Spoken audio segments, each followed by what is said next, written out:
Hello, and thanks for listening to the Adulting is Easy podcast. This is your host, Lauren. Today, we're going to make adulting easier by making money easier. If you can safely do so, please take a second, hit the follow button wherever you're listening. And once we're done, go ahead and rate and review. I'm joined today by Shawn M. Yesner, who was once an associate attorney at one of the largest lender foreclosure firms in Florida. In 2004, Shawn left the plaintiff side of the practice to focus on helping homeowners keep their homes or get rid of their homes while incurring minimal liability. In November 2015, the Crushing Debt podcast, which supports the law firm with the message that everyone will be okay, was founded. In 2018, Shawn's book, Crushing Debt, 9 Strategies to Eliminate Financial Bullies, was released. And in 2020, he released his second book, Become Debt Free in 1 Hour or Less. So Shawn is a Florida native like myself. He was born in Tampa and raised in Miami. He has a bachelor's in accounting from Florida State University. Unlike myself, I went to University of Florida. And he has a JD from Stanford University. Thanks for joining me, Shawn. Yeah, thank you for having me, and I won't let that you're a Gator grad get in the way. Did you know that? Did you know that we were I don't, rivals? I don't think I did know. I don't think we talked about that before, but it's okay. I like talking to the underprivileged. I'll let that go for now. So, our goal for today is to make adulting a bit easier for listeners by discussing a personal finance topic, since managing money is a big part of adulting. So, today, Shawn, we're going to discuss debt, of course. We just heard that you have the Crushing Debt podcast. So, who better to talk to you about debt? But speaking of that, Shawn, why did you found a podcast kind of focused around debt? And why is it even important to talk about?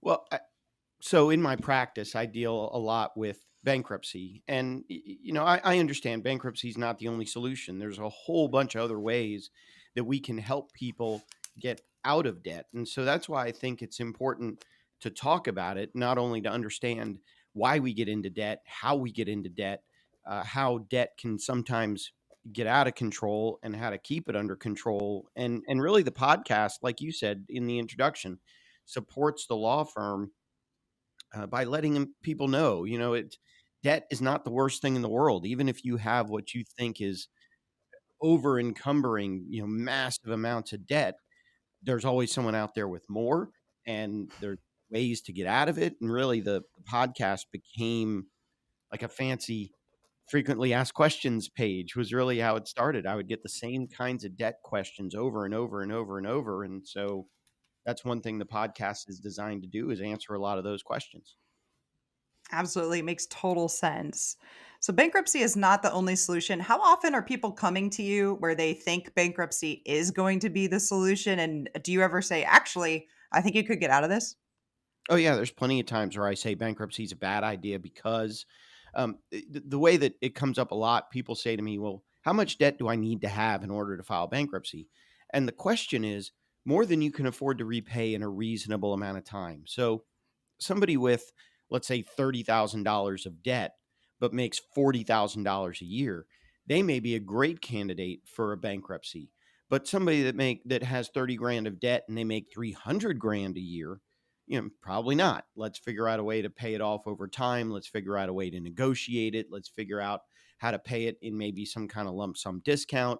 Again, bankruptcy is just one of the tools that I use to try to get rid of debt. And it really is a case by case situation. And it really depends on what the person's circumstances are.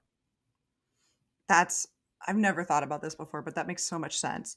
So, what kind of debts do you see that people have? All kinds of debts. I mean, it's everything from credit card debts, signature loan debts, medical debt, school loans, um, car accidents or other kinds of accidents where they've incurred some liability, business owners that have guaranteed, like a lease agreement or a credit card or something like that, government loans, SBA loans, IRS debt. I mean, there's a ton of different kinds of debt that's out there, and we've helped clients with all of it. So, when people are coming to you, do they think they're like alone, that nobody else gets in this situation, that nobody could possibly have as much debt as them? It's funny. I'll ask, I'll be meeting with somebody and I'll ask them, so how much debt, if you hit the lottery today and you could write a check and one check and pay off everything, how much debt would you have? What would the amount of that check have to be to eliminate all your debt? And you can see the wheels spinning. Now, anything that somebody tells me, because I'm an attorney, anything someone tells me is confidential, so I can't repeat it to anybody. And that's that confidentiality applies whether they hire me or not. So if they have their consultation with me and they decide not to hire me and go a different route, I still can't repeat, oh, I talked to Sally Jones and she said she has X amount of debt. I can't ever say that, but it's funny to you can see the wheels spinning in their mind, and you can see them saying to themselves, I don't want to embarrass him by telling Shawn the real number. And a lot of times I have to coax it out of him. And there's only the highest amount of debt that I've ever helped somebody eliminate, uh, unsecured. So, like, this was actually debt related to a guarantee. This guy had leased 5 large pieces of property to build go-kart tracks. And within the first year, 4 of the 5 go-kart tracks had failed. They were 10-year leases that he had personally guaranteed. His debt was $15 million on that personal guarantee for that debt. So I don't know that. I mean, obviously, there's people that owe more than that out there, but it doesn't matter what someone says to me. If they say 20,000, I've heard more, I've heard less. If they say 100,000, I've heard more, I've heard less. If they say a million, I've heard more, I've heard less. And so you can see in their mind them thinking to themselves, I don't want to embarrass myself by telling Shawn exactly how much debt I have, but I really do need to know that number so that I can figure out, okay, is bankruptcy the best option? Can we negotiate it away? If bankruptcy is the best option, what chapter of bankruptcy are we talking about? A chapter 7 liquidation, a chapter 13 payment plan. So, but yeah, I mean, it doesn't matter what somebody says and how much they say they've had in debt. I've talked to people that have had more. I've talked to people that have had less. It doesn't matter.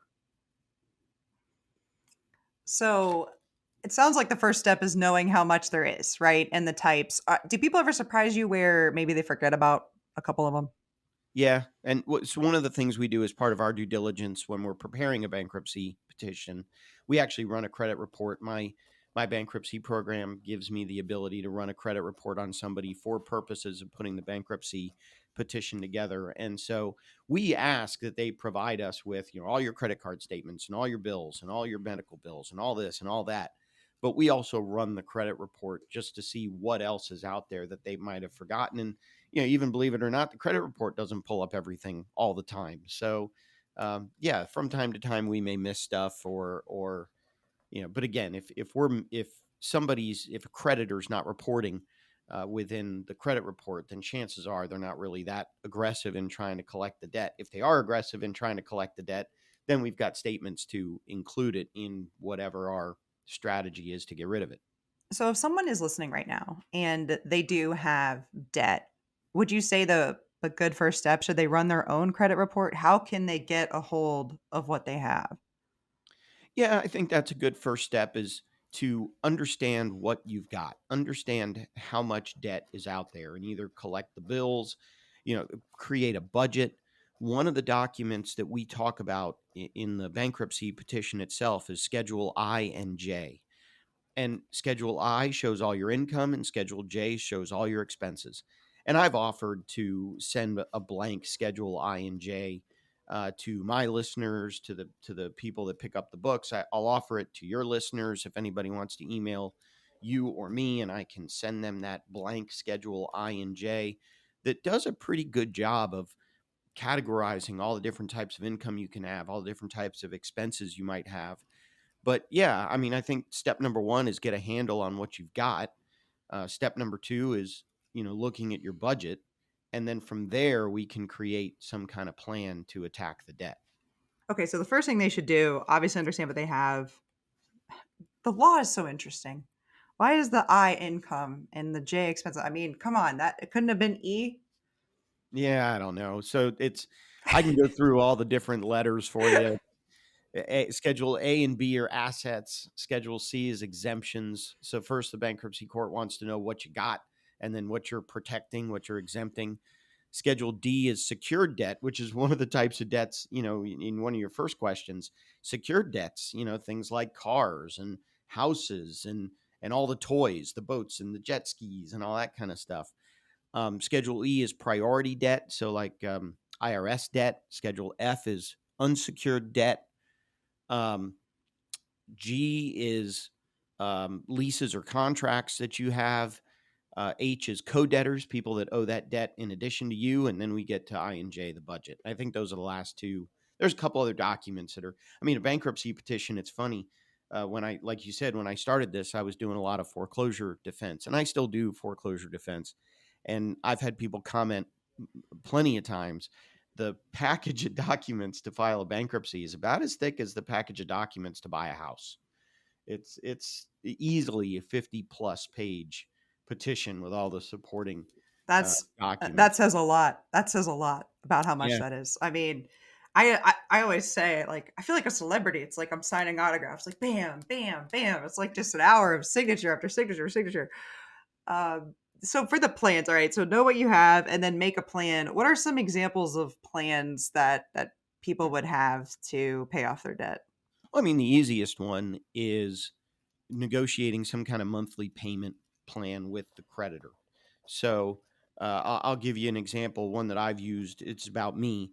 When my second son was born, we got a doctor from the anesthesiologist, and I won't bore you with all the details, but the baby came before the anesthesiologist could do anything to my wife. And so my comment was, well, why am I paying this anesthesiology bill when the doctor really didn't do anything to earn the money? And so I disputed the bill.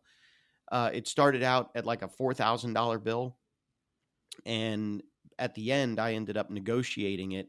And I can't remember, but I ended up negotiating it to like $1,200. I can't remember if it was three payments of $400 a month or four payments of $300 a month, but it was something like that.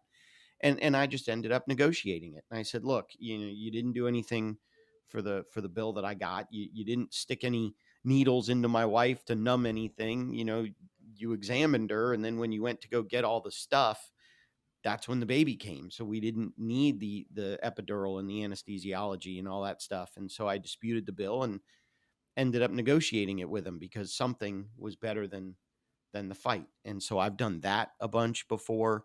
I've settled things in lump sum installments. I think my best success story, I was representing a client that owed a couple of different creditors. One of the creditors that he owed was an electronics store, and he was at the time a pro athlete, professional athlete. And so this electronics store had given him a bunch of electronic equipment, speakers and CD player and all that kind of stuff that he had set up in his house. And then when he left to go to a different team, he tried to give it back, and they said, "No, we don't want it back. We want you now to pay for it." And so he got into a dispute with the shop owner, and then he ended up moving to the next city to join. He joined the coaching staff of the next team, and the creditor, the electronics store, sued him and got a judgment against him. Now I came in because I was disputing that debt on his behalf, and there were some legal issues there that allowed us to try to dispute it. I got a call from the opposing attorney after I had filed all my counter motions and whatnot. I got a call from the opposing attorney, and he said, "Offer me a dollar." And this was like a $37,000 debt. And he said, "Offer me a dollar." And I went, "Oh, okay, well, we'll offer you a dollar." Now, normally you got to clear that stuff with your client, but for a dollar, whatever. Okay, we'll offer you a dollar. He said, "Done, accepted. Send me a dollar." And so I called the client. I said, "I just got rid of $37,000 for a dollar." The client is ecstatic, over the moon. I sent the guy a dollar. It almost cost me as much to send him the stupid dollar than the dollar itself. After we were all done and settled, the opposing attorney was somebody that I knew. Not I'm friendly with him. Not that he's a friend of mine, but a peer that I know in the community. And so I called him up and I went, "You got to explain why your client took a dollar on 37,000." Well, apparently the owner of the store had sold to a new owner, and the owner that sold and the owner that bought, the old owner and the new owner, couldn't stand each other. Part of the sales agreement was if there are any receivables out there, the new owner had to pay those when they were collected to the old owner. And so the new owner was trying to stick it to the old owner by settling this debt for $1. And then that was a receivable that he collected so he could send the old owner $1. He wiped the debt from his books and it was done. So that's probably my favorite success story is getting rid of 37,000 for $1. But we can do that. We can settle for lump sum payments. This same client had like a $350,000 debt, which is how I first got him, to one of the big banks that had given him a loan when he got his professional contract, and then he ended up getting a medical injury that caused him to retire and go into coaching. And so then they said, 350,000, that was the loan we gave you. Well, on a coach's salary, he didn't have the money to repay the 350, but I got that settled at 175, roughly half. And then we were able to make that in installment payments. So those are some of the other strategies: payment plans, lump sum payments, a combination of both. And then, if none of that other stuff works, there is always bankruptcy that we can lean on. Hmm. So negotiating, I know I've heard of negotiating medical bills before. Absolutely. Can you negotiate? I mean, a lot of young people, they're going to have student loans and they're going to have credit cards, right? For sure.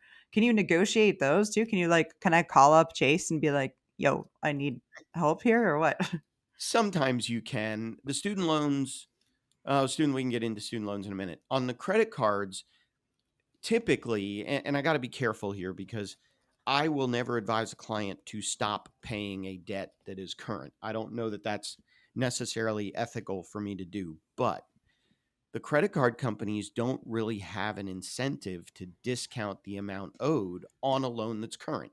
If you call up the credit card company and you say, hey, I can't afford to make these payments, I need a discount on the amount owed, but they see that you're current every month, your words and your actions are not really in alignment. Now, what you can ask them for is maybe an interest rate reduction, or maybe freeze the balance so that you're not incurring any more debt. A lot of times, what I'll tell people to do while they're paying down their credit card debt is put those credit cards away, because the last thing you want to do is pay it down and charge it up and pay it down and charge it up and pay it down and charge it up. So put them away so that all you're only doing is paying them down.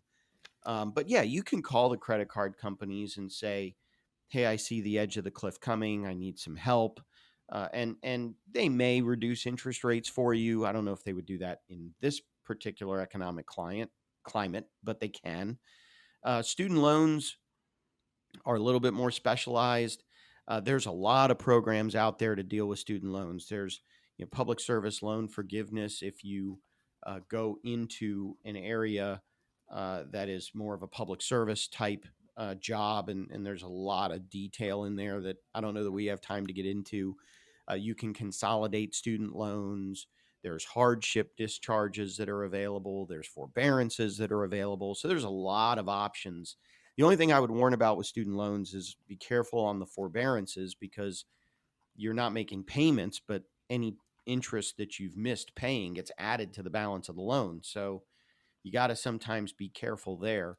But there's a lot of options to help eliminate student loans. And then there's the old fashioned, what the avalanche and the debt snowball and the debt avalanche and whatever those are called, where you focus on the card with the highest balance first, or you focus on the card with the highest interest rate first, and over time slowly pay those down. There's a lot of different strategies to help people get out of debt.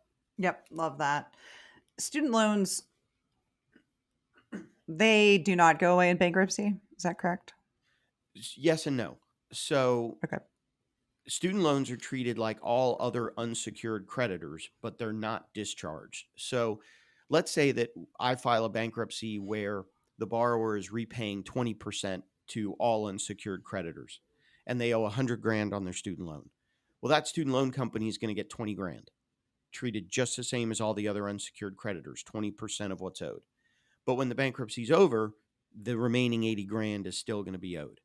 Now, within bankruptcy court, we've got a couple of options. Here in Tampa, we've got a pilot program for student loan mediation, student loan modification mediations. So within bankruptcy court, we can schedule a mediation to try to modify the student loan within the bankruptcy court. There is also a process in bankruptcy court for what's called a hardship discharge. So if you meet certain criteria, certain hardship criteria, we can apply to the bankruptcy court to discharge the student loan. But that's again, that's very fact specific, very specialized. But yeah, even within bankruptcy, there's a couple different options to try to chip away at the student loan debt. So I also have this question. Is there such a thing as good versus bad debt? We hear about this all the time. I'm big on Twitter. Not that big, but I'm on Twitter a lot, right? And people are always like, good debt, bad debt. Is there such a thing?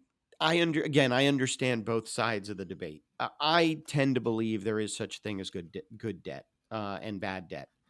There are some others that believe all debt is bad. But, I mean, unless you're able to save up, especially with the increase in housing prices, unless you're able to save up 3, 4, 5, 600 grand, you're going to have to incur debt to buy a house. And maybe you don't want to buy a house. Maybe you want to rent, but still, housing prices are going up. So rent is going up. So I do think there is such a thing as good debt and bad debt. I mean, my dad always taught me if you're going to charge something on a credit card, make sure it's something you can repay at the end of the month. So, good debt would be using credit cards that are reward points that you can pay off at the end of the month, but you can still take advantage of the reward points to get my flights. My wife just went up to Atlanta to visit some friends and bridesmaids and whatnot, and the flight was a couple of bucks, but it was mostly free because she had credit card points. My parents have a Disney rewards card, and so they get points so that when we go on vacation to Disney, they get free stuff from Disney. So I do tend to believe there's good and bad debt as long as you just use it responsibly. Don't overextend yourself. Don't, like I said before, don't take out a consolidation loan to pay off a card and then run that card all the way back up again. And it's hard. I mean, I get it, life happens. And if you've got a card with a zero balance and some emergency pops up, it's really tempting to take that card and charge it up for that emergency. um, that's where your podcast comes in. That's where me and my podcast come in. My co-host George Corbello is a money coach. That's where he comes in. So reach out, talk to somebody, whether it's me, whether it's you, whether it's listening to the shows, whether it's the bank. Reach out and talk to somebody. Yeah, and as a side note, I am going to have George on the podcast as well. Financial coaching is a very highly requested topic. I did it once a long time ago, so I'm going to revisit that with George. So I have one more question then. I asked you about the types of loans early on, and you rattled off like 10 of them, right? You said credit cards, signature loans. I don't even know what those are. Medical, school, car accidents, business owners, government or SBA loans, IRS, right? And I'm getting a little hot, like even just hearing about these loans. I'm getting like, I don't even have most of them, right? So, what do you say to people that are maybe taking the ostrich approach to their loans right now, sticking their head in the sand? Maybe they have this like emotional or mental health block where they just can't think about it. They know it's not good in their long-term interest to ignore it, but yet they can't seem to get the gumption up to think about it right now. Do you have any advice for those people? Yeah. So a couple things. Number one, don't bury your head in the sand. But aside from that, don't beat yourself up. People get into debt. Lots of people get into debt. It happens. It's nothing to be embarrassed about. It's nothing to be scared about. You don't have to share your personal information with the world, but talk to somebody. Like I said, I am bound to keep any information confidential. I can't repeat it. Even if I wanted to, I can't repeat it. So call me. I give a free consultation. Listen to a podcast, read a book, talk to you, talk to George, talk to somebody. But I think the biggest mistake that people can make is burying their head in the sand. That's not going to make anything go away. And one of the things that I like doing is sort of the reward system. And so, you look at it today and you've got 10 grand in debt. But now we get to December and you've got 5 grand in debt. Celebrate that. If you want to buy yourself $100 and you went from 10 down to 5 and now you go up to 5,100, give yourself a break. Do it. Go for it. Enjoy it. You earned it. If you went from 10,000 down to 8,000, celebrate that. If you went from 10,000 down to 0, celebrate that. And that doesn't necessarily mean going out and buying something. Maybe you want to give yourself a reward of, I don't know, reading a book or taking a day off from work or going out with friends or whatever. It doesn't have to be, I got out of $5,000 worth of debt and I'm going to take a $7,000 vacation. But reward yourself. Give yourself props. It's never going to be as bad as you think it is. Someone's always going to have more debt than you have. Don't beat yourself up about it. And there's a ton of different ways that we can help get you out of the debt. Good. Love it. Love everything about it. On the flip side of things, obviously the topic here is debt and having it, but what advice do you have for people to not end up in debt? Yeah, I think my dad gave me the best advice is, be aware of your budget and don't charge something that you couldn't afford to buy. A lot of times charge cards are typically more secure than debit cards. And so if you've got the money to pay it, but you're worried that your debit card might be compromised, then charge it on a credit card. Possibly if it's an emergency, charge it on a credit card. Now that may mean that for the next couple of weeks, couple of months, you got to tighten the belt a little bit and really be aggressive and pay that card down to pay for the emergency. I mean, we had an air conditioning unit at my house just wasn't working anymore. So we had to buy a new air conditioning unit. And I didn't feel like plunking down the however many thousands of dollars to buy a new air conditioning unit. So I financed it. But before I financed it, I made sure that the monthly amount fit into our budget and we could comfortably afford to pay it off. And actually, one of the things that I do is I pay some extra money every month. So, the payment on that air conditioning unit's like $100 a month and I pay like 200. My mortgage is like 2 grand and I pay like 2,200. Just to make sure I'm chunking down that principal a little bit faster than I can. But don't be afraid of debt. Use it for what it's for. Use it as a tool to help you. It can kind of spin out of control pretty quick. So I'm still old school. I still balance my checkbook every month. I still review all my statements when they come in every month. I look for things that could be considered fraud every month. Um, those types of sort of just don't bury your head in the sand and be aware of what's going on and what's going on around you and what your budget is and what your debt is. And if you can't afford to buy something, wait until you can, or don't buy it at all. Quick note on the credit versus debit cards there. What you said was they're more secure. And what that means is you are not liable for fraudulent charges on your card, right? When it comes to a debit card, I think some cases now with debit cards, you are not liable, but I think the window is very slim. I think on credit cards you have like 60 days or something. I think debit cards is like 2 days that you have to report Yeah. any fraud. So And debit cards are getting better in terms of finding and preventing fraud. And I've had fraud happen on my debit card and it got reversed. It took a longer than when it happened on the credit card, but it ultimately got reversed. And so that's another consideration that's out there. yep, yep, absolutely. I just wanted to make sure people understood what you were talking about there. So that's all the questions that I had. Is there anything you want to add, Shawn, before we wrap up? No, thank you. I appreciate the opportunity to be on the show, and I think that in terms of debt, don't bury your head in the sand. Lots of people have debt. I am sure, however much your debt is, there's somebody not you, Lauren, but somebody who's listening out there, regardless of how much debt they have. There's probably somebody out there with more, and we can always help get rid of it. Love it. So why don't you tell people then how to get in touch with you? Yeah, the easiest way is through the website, which is yesnerlaw.com, which is YESNER law, LAW.com. And it has a link to the YouTube page. It has a link to social media, it has a link to the podcast. If you go to yesnerlaw.com/podcasts with an S at the end of it, It's got a link to the entire library of podcast episodes. I am available. The podcast is available wherever someone's listening to this show. My show is also going to be available as well. Um, but I think the easiest way, there's a link on the website if somebody wants to reach out to me directly. So that's probably the easiest way, is just the yesnerlaw.com. Got it. I'll put that in the show notes.